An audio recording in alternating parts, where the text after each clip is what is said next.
Welcome to my YouTube channel.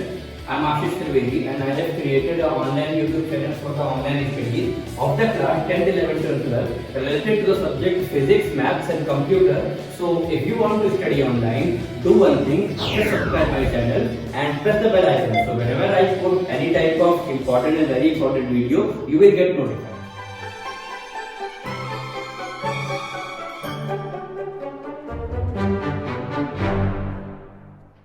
Class 10 welcome back to my YouTube channel. और आज हम बात करेंगे क्वाड्रेटिक इक्वेशन को सॉल्विंग मेथड्स की। मतलब आप जानते हैं कि एक कोई ऐसी इक्वेशन जो ax square plus bx plus c is equal to 0 के फॉर्म की होती है उसे हम क्वाड्रेटिक इक्वेशन कहते हैं। अब इस तरह की क्वाड्रेटिक इक्वेशन को कितने प्रकार से सॉल्व कर सकते हैं, how many ways are there to solve any type of quadratic equation, तो इसके बारे में आज हम बात करेंगे, वीडियो देखते रहिए।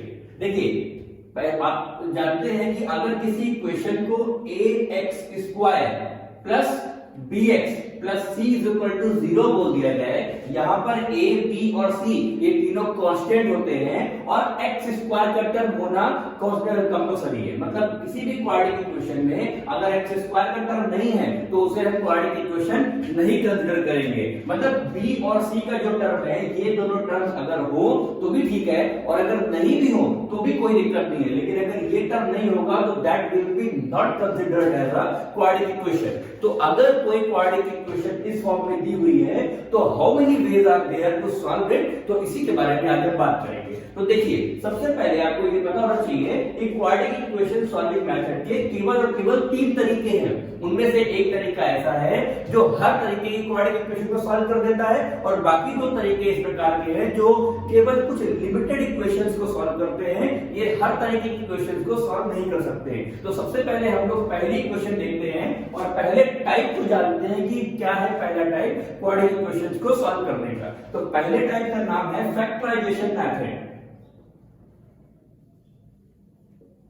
फैक्टराइजेशन मेथड, तो फैक्टराइजेशन मेथड से किस प्रकार से सॉल्व करते हैं वो हम इस वीडियो में देखेंगे। तो देखिए मान लीजिए लेट अस अज्यूम कि हमने एक कोई इक्वेशन ली है 4x square plus 4x plus 1। Suppose that हमने कोई ऐसी इक्वेशन ले रखी है और इज इक्वल टू 0। तो ये देखिए ये ax square plus bx plus c जो स्टैंडर्ड इक्वेशन होती है किसी भी क्वाड्रेटिक इक्वेशन की उसके इक्विवेलेंट है। तो अगर हमें इसे सॉल्व करना हो या इस प्रकार की किसी भी तरीके की इक्वेशन को सॉल्व करना हो तो फैक्टराइजेशन मेथड से किस प्रकार सॉल्व करेंगे वो देखते हैं। तो इनमें से फैक्टराइजेशन मेथड से इसको सॉल्व करने के लिए सबसे पहले जो यहाँ पर a की वैल्यू जो होती है और जो c की वैल्यू होती है इन दोनों को हम आपस में मल्टीप्लाई कर लेते हैं। मतलब हमें इसका और इसका आपस में करना है मल्टीप्लाई। तो 4 मल्टीप्लाई 1 इज इक्वल टू आएगा 4 और जो भी नंबर आता है उसका हमें फैक्टराइजेशन कर लेना है। मतलब प्राइम फैक्टराइज करेंगे तो ये 2 और एक 2 ये 2 टर्म आ गए। अब हमें क्या करना है, ये जो 4 1 या 4 है ये तो मल्टीप्लाई भाई उसी का फैक्टराइजेशन है तो मल्टीप्लाई करने पर तो वही आएगा, लेकिन बीच का नंबर जो है जो b की वैल्यू है हमें इनको ऐसे ऐड जो भी प्राइम फैक्टराइजेशन करके आता है हमें उसको इस प्रकार से एडजस्ट करना पड़ता है कि उनको ऐड करने पर या सब्ट्रैक्ट करने पर ये मिडिल नंबर आना चाहिए। तो इसे इसी को हम स्प्लिटिंग मेथड भी कहते हैं। मतलब मिडिल टर्म को स्प्लिट करें और एक नाम यहाँ पर फैक्टराइजेशन मेथड भी इसका है। तो देखिए अगर हम इसको इस फॉर्म में रखें तो पहले टर्म से हमें कोई मतलब नहीं है, वो जैसा है एज इट इज वैसा ही रख दिया जाएगा। लास्ट टर्म से भी हमें कोई मतलब नहीं है, वो जैसा है एज इट इज रख देंगे। बस मिडिल टर्म को हम 2 और 2 मतलब 2x प्लस 2x में अगर लिखें तो 2 प्लस 2 4x होता है। एक चीज ध्यान देने वाली है कि यहाँ पर तो नॉर्मल केवल 4 आया हुआ है तो यहाँ पर 2 ही है तो दोनों को या तो ऐड करेंगे सब्ट्रैक्ट करेंगे। कभी कभी क्या होता है प्राइम फैक्टराइजेशन की जो नंबर होते हैं वो एक से ज्यादा होते हैं, कई सारे होते हैं 2 3 4 5, तो उनमें से किनको आपस में मल्टीप्लाई करके ऐड सब्ट्रैक्ट करना है ये हमें देखना पड़ता है इस पर्टिकुलर मेथड में। तो देखिए ये इज इक्वल टू 0 हो गया और इसके बाद ये बहुत ही आसान है। अब आपको क्या करना है, फर्स्ट 2 टर्म्स में जो मैक्सिमम कॉमन है, मतलब ध्यान रखिए एक कॉमन अलग होता है, आपको मैक्सिमम कॉमन लेना है। तो इन दोनों में अगर हम 2x को कॉमन ले लेते हैं तो यहाँ पर 2x बचेगा और यहाँ पर पूरा का पूरा कॉमन हो गया, उस कंडीशन में यहाँ पर 1 होगा।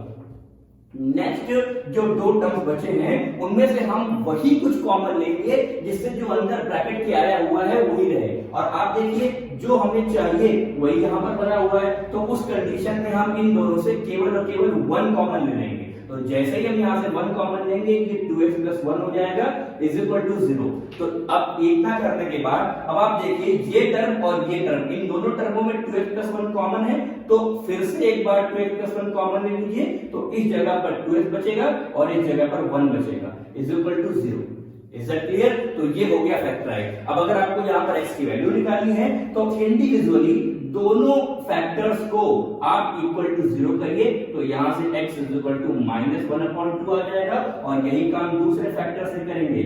यहां तो दो फैक्टर दोनों सेम आए हैं, लेकिन हर कंडीशन में ऐसा नहीं होता, हर इक्वेशन में ऐसा नहीं होता। देखिए ये दो आपके आंसर्स हैं, दोनों आइडेंटिकल आंसर्स हैं, क्योंकि अगर इसका हम डिस्क्रिमिनेंट निकाले d, जिसको b² - 4ac कहते हैं, वो इज इक्वल टू 0 आएगा। और वो एक कंडीशन होती है, जब d इज इक्वल d अगर आप निकालें, जिसे डिस्क्रिमिनेंट कहते हैं किसी क्वाड्रेटिक इक्वेशन का, उसे निकालने पर अगर उसकी वैल्यू इक्वल टू 0 आती है, तो रूट्स जो होते हैं, जो ये जो निकले हैं, इन्हें रूट्स ही कहा जाता है। तो रूट्स रियल और इक्वल होते हैं। तो यहाँ पर जो नंबर्स हैं वो रियल और इक्वल ही आ रहे हैं।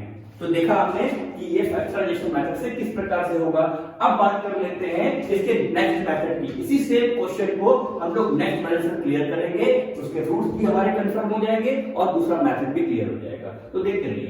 सेकंड टाइप जो इसका नाम है उसको हम लोग बोलते हैं quadratic formula method. Quadratic formula method.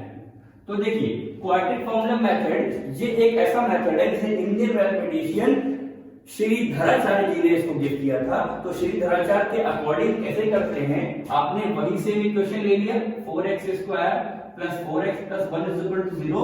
इसे हम लोग standard equation ax² + bx + c = 0 से कंपेयर करेंगे। तो कंपेयर करने पर we will get a = 4, b = 4 and c = 1.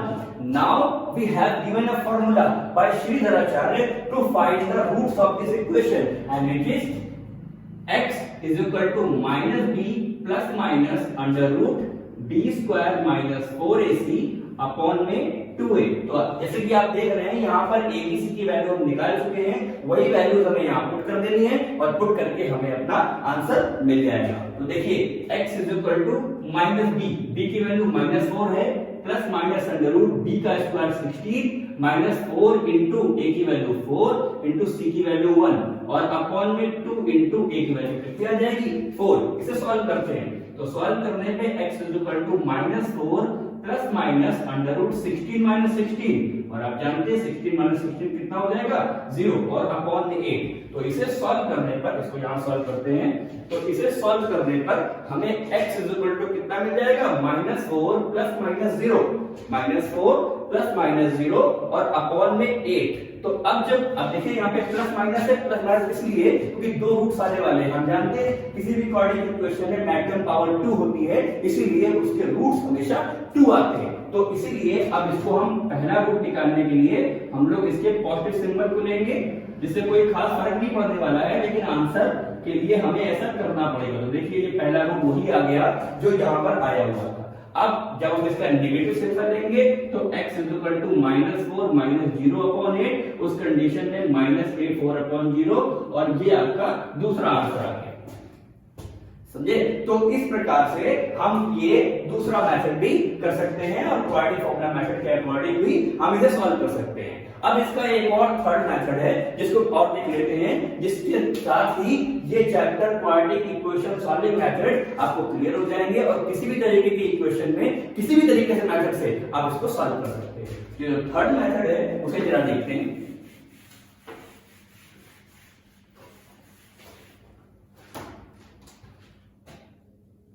तो जो थर्ड मेथड है उसका नाम है कंप्लीटिंग स्क्वायर मेथड, और इससे आपको आपके एग्जामिनेशन में अगर ये चैप्टर आ रहा है तो कंप्लीटिंग स्क्वायर मेथड बहुत ही इंपॉर्टेंट मेथड है, प्रोबेबली मोस्टली पूछ लिया जाता है। तो देखिए कैसे उसमें हम किस प्रकार से वर्किंग करते हैं।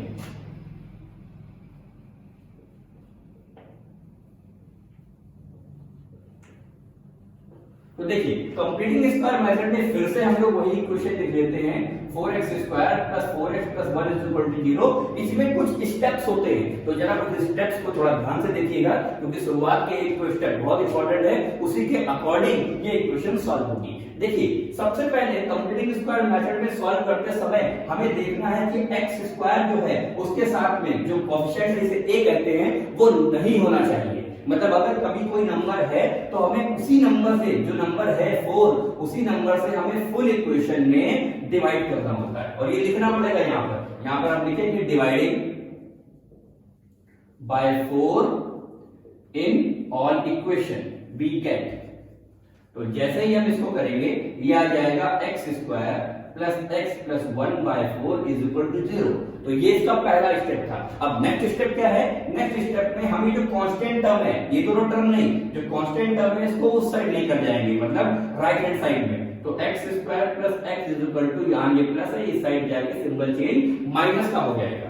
अब बहुत ही इंपॉर्टेंट स्टेप आ रहा है, जो थर्ड स्टेप है, इसको जरा ध्यान से देखिएगा। देखिए x के साथ में इस समय कोएफिशिएंट क्या है? कुछ भी नहीं लिखा हुआ, और जब कुछ भी नहीं होता तो वहां पे कांस्टेंट 1 मानते हैं। तो आपको उस कोएफिशिएंट को, ये फेयर का पार्ट नहीं है, रफ का पार्ट है, आपको इसको कोएफिशिएंट को किनारे में ही लिखना है, और उस कोएफिशिएंट को हमेशा 2 से डिवाइड करना है।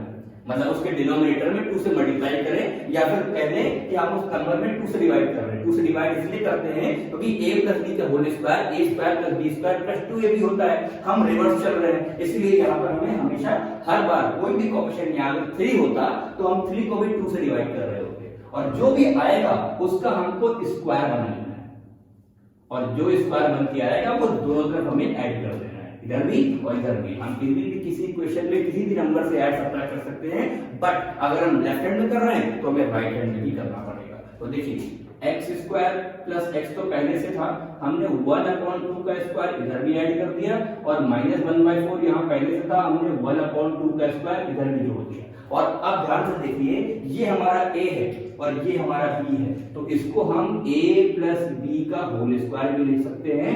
क्यों? क्योंकि इसको जब ओपन करेंगे तो a square plus b square plus 2ab का टर्म भी है, क्योंकि 2 और 2 कट जाएगा, और इधर में क्या होगा, माइनस का 1/4 प्लस 1/4 जो आपस में कट के इसको 0 कर देंगे। तो यहाँ भी हमको मिल गया 1 plus x/2 square equal to 0। इसको अलग अलग डिस्क्राइब करेंगे तो x प्लस 1/2 और x प्लस 1/2 आ जाएगा। इसको बराबर 0 करने के बाद जब हम इससे फैक्टर्स निकालेंगे तो वही हमारे फैक्टर्स -1/2 और -1/2 आ जाएंगे। तो ये हमारा मेथड था कंप्लीटिंग स्क्वायर मेथड। तो आपने देखा कि हम क्वाड्रेटिक इक्वेशन को 3 स्पेशल मेथड से सॉल्व कर सकते हैं। तो फर्स्ट मेथड जो हम लोगों ने पढ़ा था वो फैक्टराइजेशन मेथड या splitting the middle term method था। Second method quadratic formula method है। ये हर प्रकार की इक्वेशन, चाहे वो रियल रूट दे रही हो या इमेजिनरी रूट दे रही हो, 100% हर तरीके की इक्वेशन को सॉल्व कर सकता है। बट ये जो कंप्लीटिंग स्क्वायर मेथड है, इसमें थोड़े कुछ स्टेप्स हैं जिनको हमें फॉलो करना पड़ता है, वो और जो फैक्टराइजेशन मेथड है, वो दोनों मेथड आपको हर कंडीशन में हर इक्वेशन को सॉल्व नहीं कर सकते। जो इक्वेशन एक रियल रूट को बेयर करती है वो उसे निकाल सकता है, बाकी जो इमेजिनरी रूट्स होते हैं वो ये इक्वेशन नहीं निकाल सकती। उसके लिए आपको क्वाड्रेटिक फॉर्मूला मेथड भी सॉल्व करना पड़ेगा। तो ये आपका कंप्लीटिंग स्क्वायर मेथड था, और बाकी सारे मेथड्स आपने क्लियर